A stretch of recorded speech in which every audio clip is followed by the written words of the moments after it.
uma das franquias mais bem-sucedidas da história do cinema, nasceu de um ator que, assim como seu protagonista, estava em busca de apenas uma oportunidade para mostrar que poderia ter uma chance em Hollywood. No início da década de 1970, Sylvester Stallone era um ator desconhecido tentando fazer sucesso em Nova York. Ele teve algum sucesso na comédia dramática Os Lords de Flatbush, lançado em 1974, mas Stallone estava falido. Depois do lançamento desse filme, ele decidiu se mudar para a Califórnia e tentar alavancar a carreira em Los Angeles, mas as coisas não estavam funcionando como ele desejava. Chegou um ponto que Stallone estava tão sem dinheiro que pensou em vender o próprio cachorro para que o animal pudesse ser bem alimentado. Até que um dia, o jovem ator foi assistir Muhammad Ali lutar contra Chuck Wepner e saiu completamente encantado por Wepner ter levado seu rival à lona em 1975. Ali venceu a luta, mas somente no último assalto. Stallone saiu inspirado do confronto e pensou em como aquela luta era uma metáfora para a vida. Esse foi o catalisador de sua ideia. Um homem queria enfrentar a vida, agarrar uma oportunidade e tentar tirar o melhor proveito que podia daquela situação.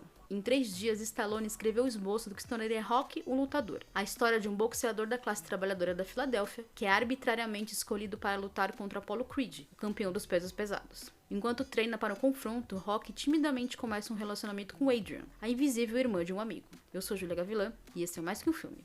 Apesar de a luta ter motivado Stallone a começar a trabalhar em Rocky, ele negou que Wepner tenha fornecido qualquer inspiração para o roteiro. Mais tarde, o lutador processou o ator e acabou chegando a um acordo por um valor não divulgado. O próprio Wepner passou a se referir e ser reconhecido como o verdadeiro Rocky. Stallone se inspirou nas características de diversos boxeadores como Rocky Marciano e Joe Frazier para criar Rocky, bem como Somebody Up There Likes Me, autobiografia de Rocky Marciano, e o filme homônimo feito em 1956. Protagonizado por Paul Newman, o filme ganhou no Brasil o título Marcado pela Sarjeta. O ator Harry Winkler, que havia trabalhado com Stallone em Os Lords de Flatbush, contou que levou o roteiro aos executivos da ABC, local que produzia sua série Happy Days. Eles demonstraram interesse em transformá-lo em um filme para televisão e chegaram a comprar o roteiro. Porém, para o pavor de Stallone, eles queriam que outra pessoa reescrevesse o material. De fato, Stallone não era roteirista, e o primeiro rascunho de Rocky tinha apenas 90 páginas, então o material precisava ser retrabalhado. Ao saber da notícia de que o roteiro seria reescrito por outra pessoa, o ator implorou ao Winkler que não deixasse que a ABC trocasse de roteirista. Winkler então retornou à emissora e ofereceu devolver o dinheiro da compra em troca dos direitos. Embora a ABC tenha recusado inicialmente, Winkler disse que conseguiu usar seu status como uma das maiores estrelas da época para convencê-los a vender os direitos de volta. Nessa época, Stallone era representado pela Fame, uma joint venture entre os agentes de talento Craig T. Humar e Larry Kubik. O ator enviou o roteiro para a dupla, que imediatamente viu potencial para transformá-lo em um filme. Eles apresentaram o material a vários roteiristas e estúdios hollywoodianos, mas foram rejeitados por todos, porque Stallone insistia em ser escalado para o papel principal. Eventualmente, eles conseguiram uma reunião com a produtora Winkler Chertoff, e após muitas negociações com os agentes, a produtora concordou em contratar Stallone como roteirista e estrela principal do filme. Em busca de um diretor, Stallone ofereceu trabalho ao cineasta Ralph Bakshi, porque ele adorava a animação Heavy Traffic lançada em 1973. Bakshi recusou o convite porque não queria deixar a animação, então John D. Avildsen foi contratado para dirigir em seu lugar. A Winkler Chertoff, que tinha um contrato com a United Artists, gostou do roteiro de Stallone, mas via potencial no filme com uma estrela consagrada como Robert Redford, Burt Reynolds ou James Caan. Com um ator desconhecido no papel, a companhia de cinema acreditava que o projeto tinha tudo para ser um desastre. Os agentes de Stallone insistiram que ele interpretasse Rocky, chegando ao ponto de emitir um ultimato. Stallone também sabia que o contrato da Winkler Chertoff com o estúdio lhes permitia aprovar um projeto se o orçamento fosse baixo o suficiente. Os produtores Irving Winkler e Robert Chertoff também garantiram que cobririam quaisquer perdas financeiras com a comédia romântica musical New York, New York, lançada por Martin Scorsese em 1977. No fim, foi o sucesso de Rocky que cobriu as perdas financeiras de New York, New York. O orçamento da produção de Rocky acabou sendo de pouco mais de $1 milhão, com mais de 100 mil gastos em honorários dos produtores e 4,2 milhões em custos de publicidade.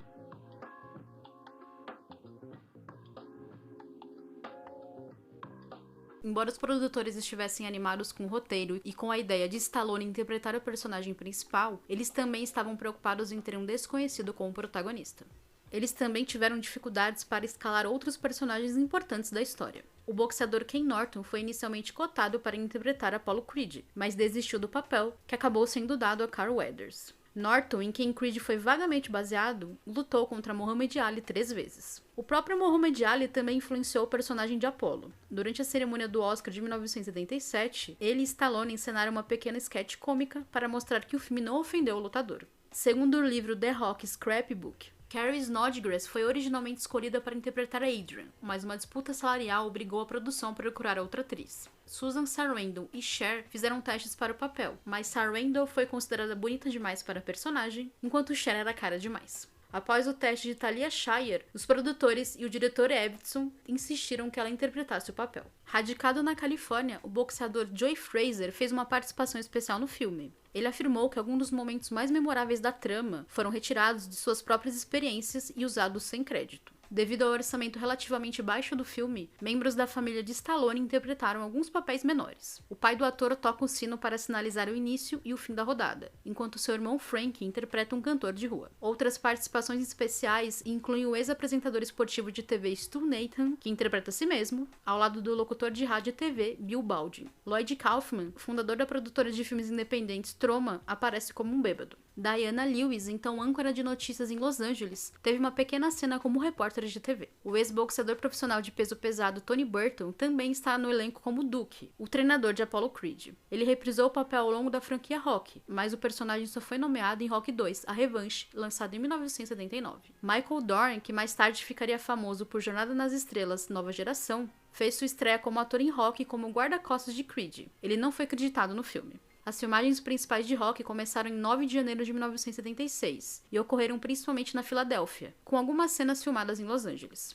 A Steadicam, que havia acabado de ser inventada por Garrett Brown e introduzida em 1975, foi usada para obter filmagens suaves enquanto corria ao lado de Rock durante as sequências de treinamento nas ruas da cidade e na subida da escadaria do Museu de Arte, agora é conhecido popularmente como Escadaria do Rock. Ela também foi usada em algumas cenas de luta e pode ser vista na beira do ringue durante alguns planos abertos da luta final. Rock é frequentemente citado erroneamente como o primeiro filme a usar a Steadicam, sendo na verdade o terceiro, depois de Esta Terra é Minha e Maratona da Morte, ambos de 1976. A Steadicam é o equipamento utilizado para estabilizar a câmera por meio de um colete no qual é instalado um braço dotado de molas. Isso dá a impressão de que a câmera está flutuando. Certos elementos da história foram alterados durante as filmagens, e cerca de 1/3 do material original foi realmente usado no filme. O roteiro original tinha um tom mais sombrio, com Mickey sendo retratado como racista, e a história terminando com Rock desistindo da luta após perceber que não queria fazer parte do mundo do boxe profissional. Stallone e Wetters sofreram ferimentos durante as filmagens da luta final, com Stallone ficando com contusões na costela e Wetters com uma lesão no nariz. Curiosamente, ferimentos opostos ao de seus personagens. O primeiro encontro entre Rock e Adrian, no qual o protagonista suborna um zelador para que eles possam patinar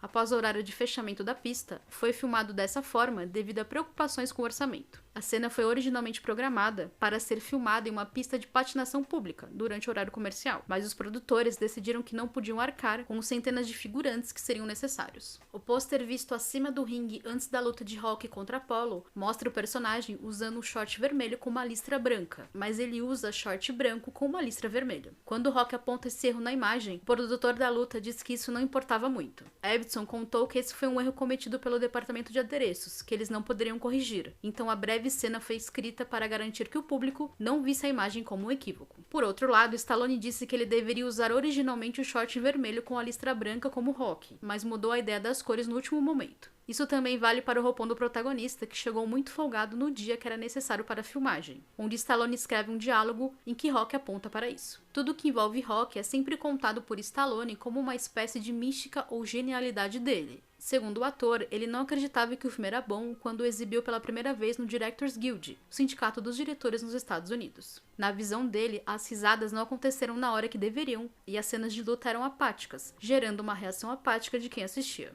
Stallone narra heroicamente como ele ficou sentado na sala de cinema enquanto todos saíam do lugar após a exibição. Ele pensava em como havia estragado tudo, sentindo-se humilhado e triste. Então, quando saiu da sala e viu que todos esperavam por ele, os convidados começaram a aplaudi-lo. Independente de como Stallone narra a história por trás do filme, Rock se tornou um enorme sucesso de público e crítica, conseguindo 9 indicações ao Oscar e garantindo 3 vitórias, incluindo o melhor filme. Esse foi apenas o início do que se tornou a maior franquia esportiva do cinema e da carreira de Stallone como ator. Eu sou Julia Gavilan e esse é Mais Que Um Filme. Me siga nas redes sociais para acompanhar o que eu faço por aí e bater um papo comigo. Também siga o feed do podcast para não perder nada e conheça o catarse do Mais Que Um Filme. Ou me pague um café via Pix. Até a próxima!